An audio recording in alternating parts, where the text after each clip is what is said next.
Welcome to this week's episode of the Freedom from Religion Foundation's weekly Ask an Atheist.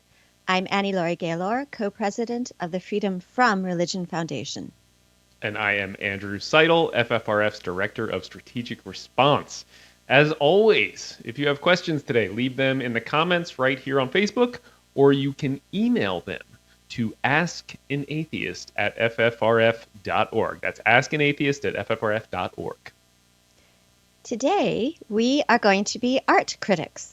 We are going to talk about a sinister and absurd painting that debuted 2 weeks ago, to our great ridicule and disbelief, by Jon McNaughton, and it's called Legacy and Hope.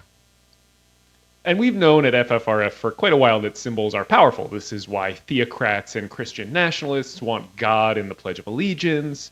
And as our national motto, it's why the Ten Commandments monuments, nativity scenes, and the shrines to Jesus go up on government property. It's why they want to put Bibles in every single hotel room. This is a way of marking their territory, but it's also a way of staking a claim on the American identity. And that's why FFRF spends time and resources challenging those symbols. Yes, symbols are indeed powerful, Andrew, and that is why I asked for a takedown of this grotesque painting. And Andrew, you kindly obliged, and you wrote a very masterful piece. I think it's FFRF's first art criticism essay. And in that blog, you wrote that Mormon painter Jon McNaughton refers to himself as America's artist, but that he's actually the Thomas Kincaid of Christian nationalism. And that became the title of your blog. You wrote, while no critic could consider it masterful, it is a masterpiece of Christian nationalism. Legacy of Hope features an absurdly eclectic cast of characters, including adversaries, including Harriet Tubman, Andrew Breitbart, Frederick Douglass, Robert E. Lee, Abraham Lincoln, George Washington, Martin Luther King Jr., and others, all united in prayer around Donald Trump in the Oval Office. What's wrong with this picture, Andrew? I mean, there's so much that's wrong with it. It really is unbelievable. And like most of our viewers, when you asked me to do this, I didn't know Jon McNaughton's name, though I had actually seen some of his other ultra-nationalist yet distinctly un-American paintings. And Bruce, we're going to roll through some of them so you can see and get a feel for the type of work that McNaughton produces. And I wanted to give him a fair shake. I felt that was important for any piece that was going to be critical of art.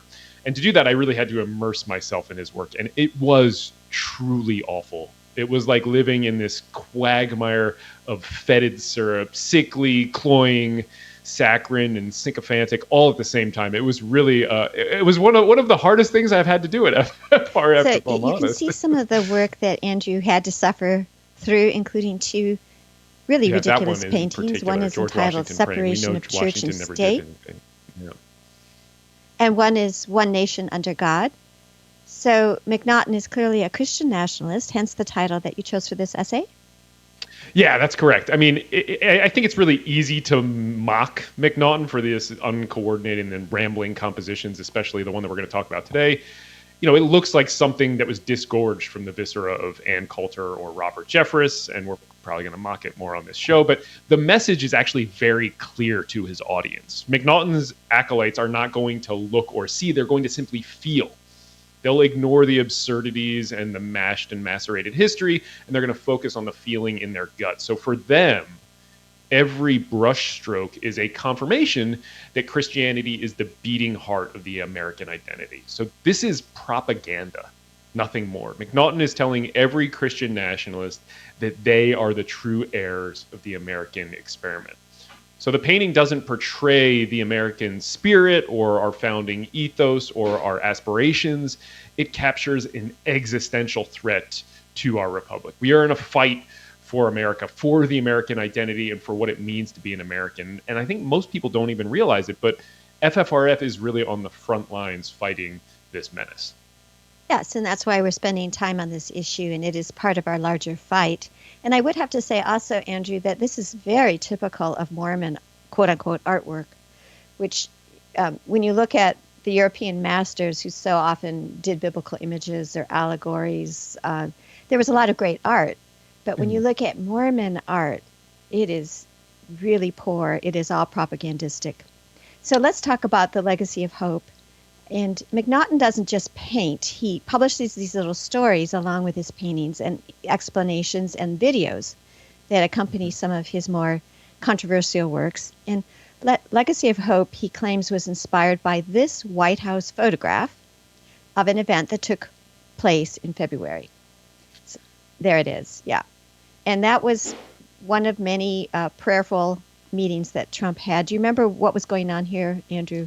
Yeah, this was a meeting with African American, with black leaders, and they all laid hands on Trump and prayed for and with him, I guess. And you can see, if we can show them side by side, Bruce, I mean, you can see McNaughton is essentially copying this. I mean, but if you looked at as we're looking at it, the two ladies to the left, the one in the red and black there immediately to the left, are YouTubers, right? All they do is make YouTube videos, and they're replaced with two U.S. presidents, including James Madison, the father of the U.S. Constitution, the father of the Bill of Rights. So that ought to give you a flavor for what McNaughton is trying to do here. I mean, and you mentioned his Mormonism too, and I have to borrow from our friends at How to Heretic, the podcast that's been a big supporter of FFRF. They dubbed McNaughton the Mormon Rockwell, which I thought was too good to pass by. Yeah, except boy, Rockwell was sure a much better draftsman and painter. So that's kind of insulting. Well, let's talk about that before we get into the specifics of who's in this painting. We should address McNaughton's technique. And Annie Laurie, you are something of an artist. I know you don't want to talk about it too much, but I've got your portrait of Bertrand Russell on my office wall at Free Thought Hall. So can you tell us just a little bit about artists and hands and rendering hands and how that's a measure of skill, maybe? Yeah, well, I think it is. And when you look at the hands, are we going to see a close-up? I think, Andrew, you pointed out that if you count those hands, there's only 9. I think one of them is supposed to be under. It's very crude work, and there's also such a lack of proportion in the painting. For example, go ahead. Well, I was going to say the hands are too big rendered here, and then some of the fingers, to me, they look disembodied, but they also look like they're attached to both hands in some cases. Yeah, it's crude.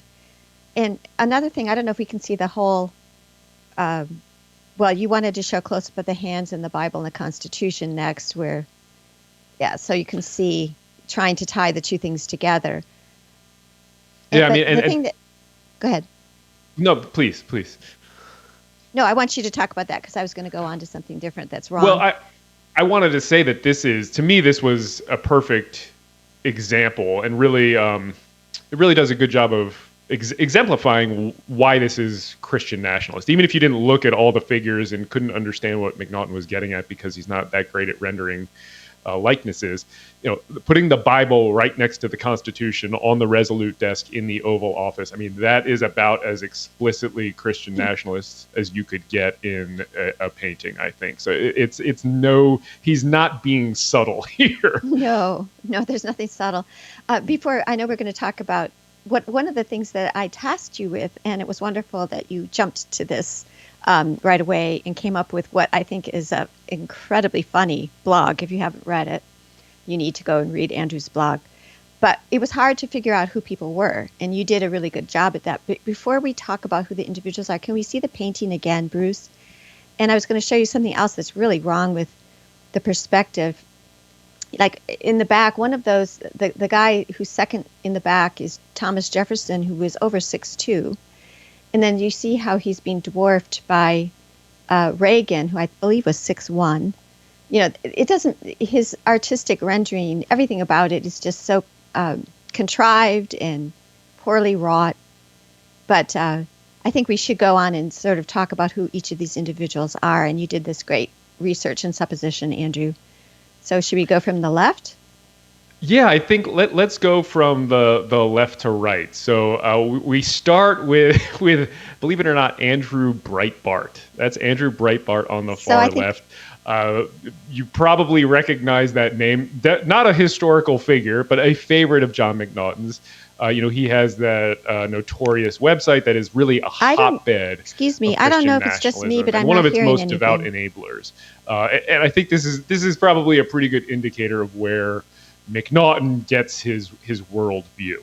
This is James Madison, the father of the Constitution, the father of the Bill of Rights. And I mean, to me, it was hard to tell. And Bruce, if you can put up there was an image, some of McNaughton's other paintings, his more incendiary paintings, he actually includes a key to help the viewer identify who is who. So this is, I believe this is from the painting In God We Trust. So he helpfully identifies number one is Jesus Christ. Then he has the Tree of Life identity. So he's identifying all the symbolism. And so this is one of the things that I had to do to identify all these various characters, the 18 characters in this particular work, was go through and look at these other paintings and compare to the keys and figure out who was who. And I'm pretty sure that this is James Madison. Who would not be pleased with the mixture of state and church that is portrayed in this picture. It is, he was one of the primary defenders, essentially invented the separation of state and church for America, and the idea that he would be praying with Trump in the Oval Office and would want that captured and then broadcast far and wide is complete and utter nonsense. It shows a complete lack of understanding of American history. And that right there is Jon McNaughton himself. This is a self-portrait. I mean, Annie Laurie, I don't know if you click. There's a link in the original article. Bruce, if you can put up the actual photo of Jon McNaughton and see how, so we can compare and contrast how he rendered himself. There he is in real life. That's a photo which actually captures the man. And if we can go back and compare that to his, I guess we could say, deluded idea of himself.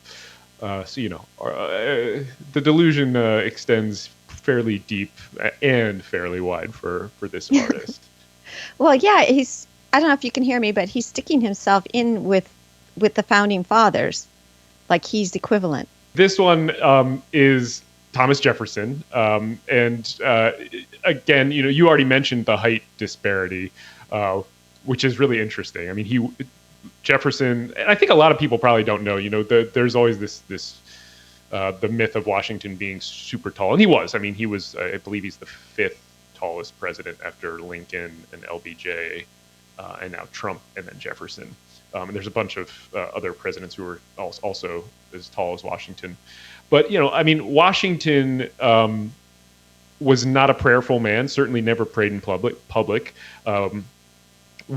did not ever use religion in a way to garner political favor. And one of my favorite quotes comes from a letter, and I think Bruce has an image. Happily, the government of the United States, which gives to bigotry no sanction, to persecution no assistance, requires only that they who live under its protection should demean themselves as good citizens in giving it on all occasions their effectual support. The government in the United States gives to bigotry no sanction. I mean, this is a really great clarion call for the separation of state and church, and it's really hard not to look at this painting and see McNaughton having the government of the United States give to bigotry a pretty large sanction, if for no other reason than including several racists in the Oval Office. Anyway, I'm sure we'll get to those. So there's a lot of McNaughton's work that relies on George Washington and his piety.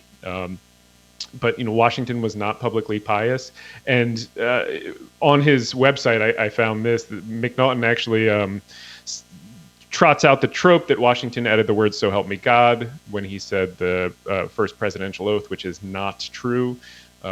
McNaughton talks about George Washington's personal prayer book and in his own handwriting how he wrote these prayers down.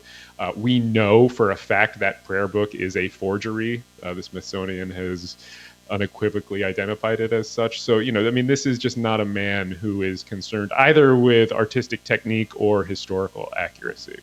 But of course, there's the great myth of praying during Valley Forge. And there's a famous painting rendered a bit better than McNaughton's painting. And it was even turned into a stamp. You see it everywhere. And it is just disinformation There was no such prayer at Valley Forge, certainly never documented. It's not the kind of thing that Washington would have done.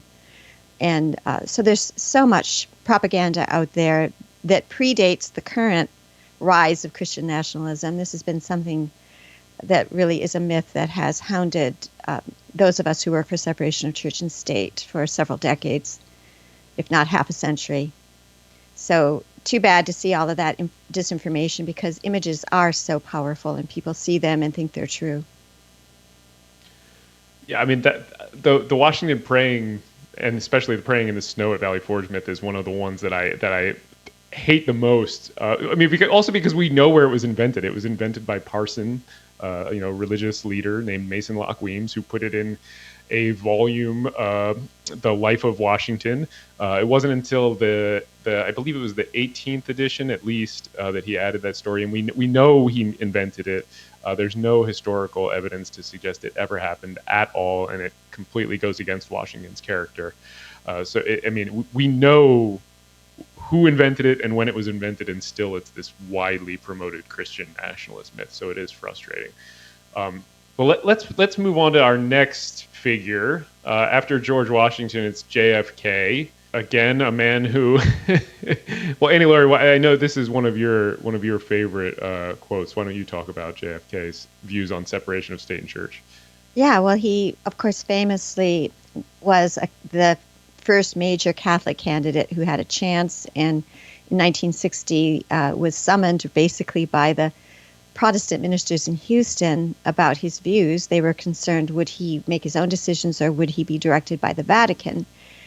And he gave a wonderful speech on the separation of church and state that is the kind of language that we don't hear today from presidential candidates, in which he said, I believe in an America where the separation of church and state is absolute, and made many other wonderful utterances of loyalty to our secular constitution. I mean, again, I don't think this isn't a guy who would probably want to be included in this painting with this message. The next figure, this is one of the ones I'm not sure of. I think this is Calvin Coolidge, based on, I believe I pulled a similar likeness from The Forgotten Man, which is another one of McNaughton's paintings, and identifies Calvin Coolidge. But it's very hard to tell. And so probably not much to say here. I mean, other than his skill at rendering artists or rendering figures is just not that good. And then we have Eisenhower, who presided over a time when so much damage was done to the separation of state and church. So many of the violations of the First Amendment that are still around today took hold during Eisenhower's years in power. Adding under God to the pledge, putting In God We Trust on our paper currency, the National Day of Prayer, the prayer room in the U.S. Capitol. So many of these different things all took hold in the Eisenhower years. He was not really a very religious man before he got into office, but certainly not shy about using the presidency to promote the personal religion he discovered while running for office. Trump himself, of course, with his bizarre folded hands and the American flag pin. And then Martin Luther King, who's in the back and kind of seems like a little bit of an afterthought. Maybe not the best rendering. In the blog or the article that I wrote, I always like to quote his letter from the Birmingham jail, which he wrote to white religious leaders who were standing on the sidelines mouthing sanctimonious trivialities and pious irrelevancies while he was getting down to the business of fighting for civil rights. Go ahead, Amy. I think I was going to say that when the controversial prayer decisions came down in the early 60s by the Supreme Court, there were two in a row against Bible reading in the schools and also recitation of government prayer. Martin Luther King came out and in favor of those decisions. He believed in the separation of church and state. After Martin Luther King, we have Frederick Douglass, famous abolitionist. He appears on FFRF's Free Thought of the Day. That famous quote, I prayed, but didn't get freedom till I prayed with my feet," something along those lines. With my legs. The one that I love of his is that he said revivals in religion and revivals in slave trade go hand in hand. He was very critical, whatever his personal religious beliefs, he was very critical of religion aligned with political power because of the dastardly role it played in justifying slavery in the Americas, in America. So, I mean, to me, again, including him here is a little, it's a little unbelievable. And next up is Abe Lincoln, actually rendered tall, so I guess that's a plus for McNaughton.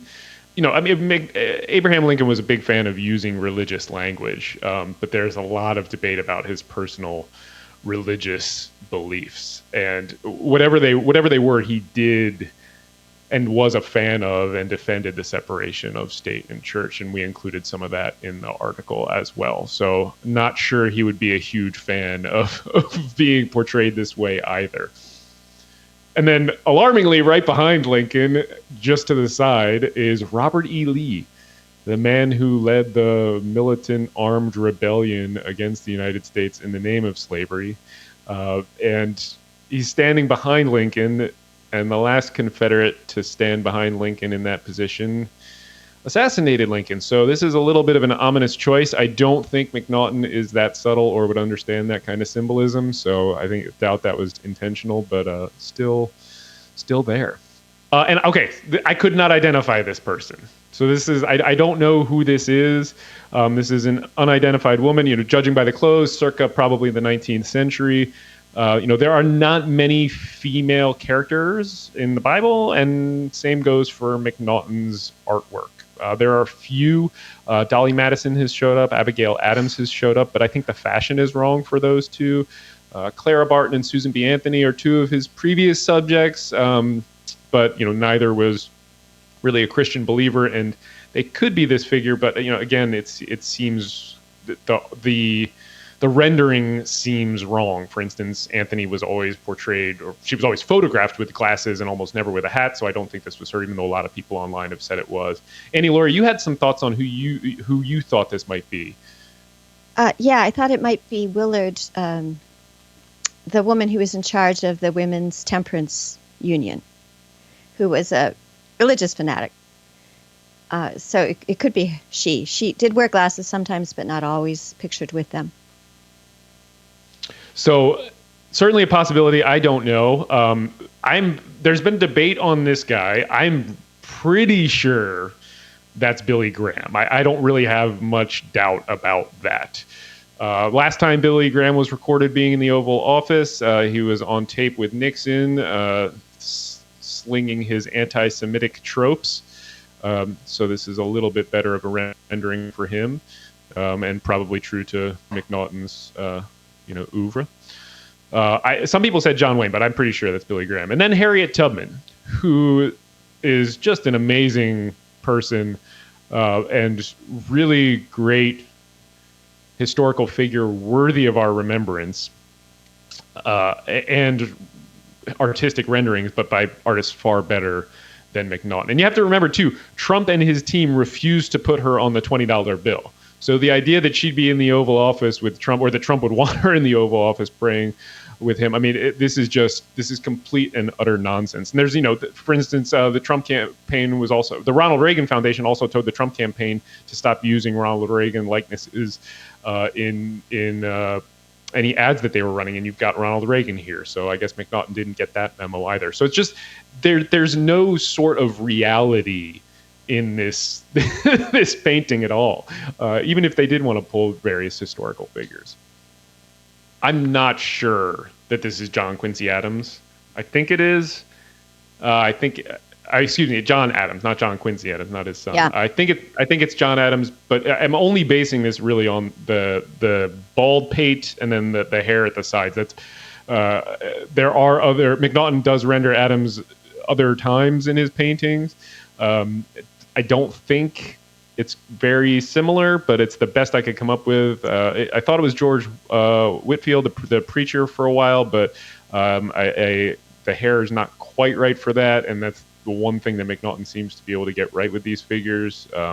So that's my best guess. And, I mean, again, another president who defended the separation of state and church, signed the Treaty of Tripoli, which says that the United States is not in any sense founded on the Christian religion. So not really probably a guy who would be a fan of being here. But let's take the questions, Annie Laurie, and I would definitely want you to weigh in on these. So Danny Travis asks, where did the hand on the Bible in the inauguration thing originate? And I mean, that does go back to the first presidential election. That is not in the Constitution. And the words "so help me God" are not in the Constitution. We do know Washington put his hand on the Bible in the first inauguration, but we also know that he didn't say add the words "so help me God." The presidential oath is laid out in the Constitution itself, and those words are not included. And we know from all the firsthand accounts of the day that Washington did not add them. So Lisa asks, so the painting seems kind of racist and ignores the role Christianity played in American slavery. Do you agree? Yes, Lisa. I certainly do agree. And actually, Lisa, our friends at Black Nonbelievers, which is a group that was founded by Mandisa Thomas, just put up 2 billboards in Atlanta. I think they went up last week. So this is the Black Nonbelievers. These billboards are up in Atlanta. The Atlanta Journal-Constitution ran a story about them. Free yourself from religion and find true liberation. So they are kind of pushing the exact opposite message that McNaughton is trying to push in his painting. And far better symbolism, a little more subtle there if you look at the shadows. Tip of the hat to Mandisa and Black Nonbelievers for coming up with this idea. And it could not come at a better time when you've got these just truly horrific paintings by Jon McNaughton coming out. I have to say, if you can hear me, Andrew, that while we have dissected what is clearly not a masterpiece, your blog is a masterpiece. It is the best thing that you've written so far, in my opinion, as an article. So entertaining, so funny, and I would encourage everyone to read it. And you can find it at FFRF's website, ffrf.org/news. Look for the drop-down Free Thought Now, which is our blog, or you can find it at the Patheos website, which hosts our blog. And it really is, we need things to laugh about and give us cheer, and there's so much information in it, and you really did a fabulous job. Yeah, I mean, it's kind of amazing that he called the painting "Legacy of Hope" too, and released it in the middle of a pandemic that's killed 150,000 Americans. Victoria Ann asks, "Where's Jesus in this painting?" Jesus did not make it into this particular painting, though he is a popular figure in McNaughton's other meanderings with the canvas. So not in this particular one. There's one. I'm not sure if that's Jesus or an angel, but he does show up in "God We Trust" is one of the ones that he shows up in. There you go. Jesus holding the Constitution. I mean, again, this is as Christian nationalist as you can get. Jesus holding the Constitution and pointing to it as though he wrote it. Just absurd. So Jeremy Clark asked, "Is this thing getting hung in the White House?" No. One of the paintings that McNaughton did, I believe it was The Forgotten Man, was purchased, if memory serves, by Sean Hannity, who claimed to have purchased it so that Trump could put it up in the White House. I don't think that ever happened. So as far as I know, that this fellow's unskilled art is not hanging in the White House, as far as I know. We don't have any more questions, and since Annie Laurie, you and I can't hear each other, I think we're probably best off going ahead and cutting this show off right now. So that is our Ask an Atheist for this week. So thank you for joining us. If you want more information about the Freedom from Religion Foundation, please check out our website, ffrf.org. And we will be back next Wednesday with the audio fixed at noon Central Time. with another episode of FFRF's Ask an Atheist. Probably won't be art criticism that time.